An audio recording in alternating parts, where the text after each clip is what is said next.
पारंपरिक गीत है। अभी सीजन आवत है कर्मा के, कई दो कर्मा गीत हो चाहिए।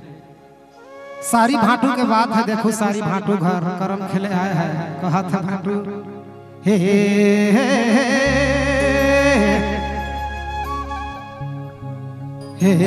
हाय रे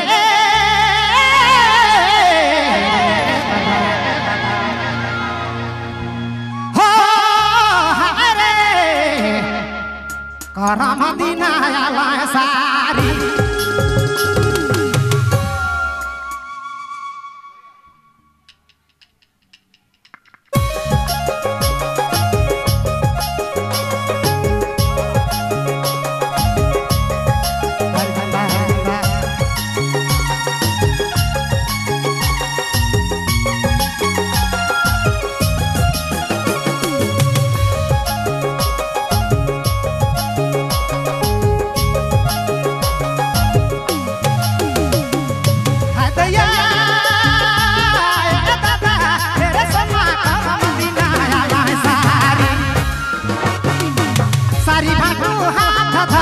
सारी भाटू हाथ धरी खेला बाजू मारी रे करम दीना आला कथ करम दीना आला सारी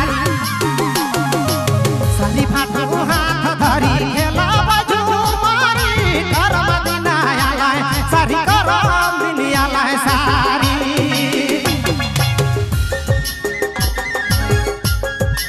अरे जू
सारी भाटू जोरा जोरी सारी भाटू जोरा जोरी खेला बाजू मारी खेला बाजू मारी रे करम दीना आला सारी करम दीना आला सारी सारी भाटू जोरा जोरी खेला बाजू मारी मैना करम दीना आला सारी करम दीना आला सारी का कहो चमरू जी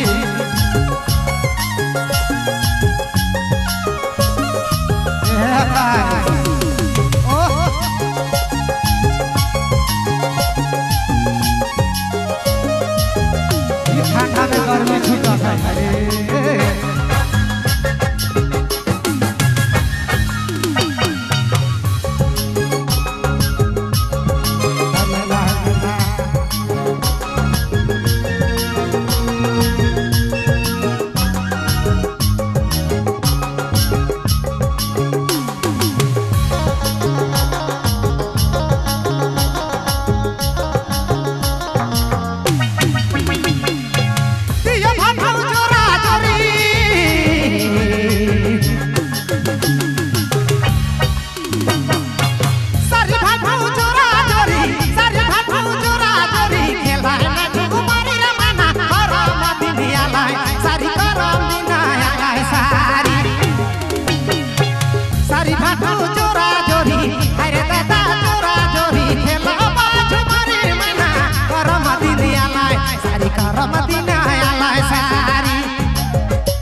गरम धुरे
भाई वाह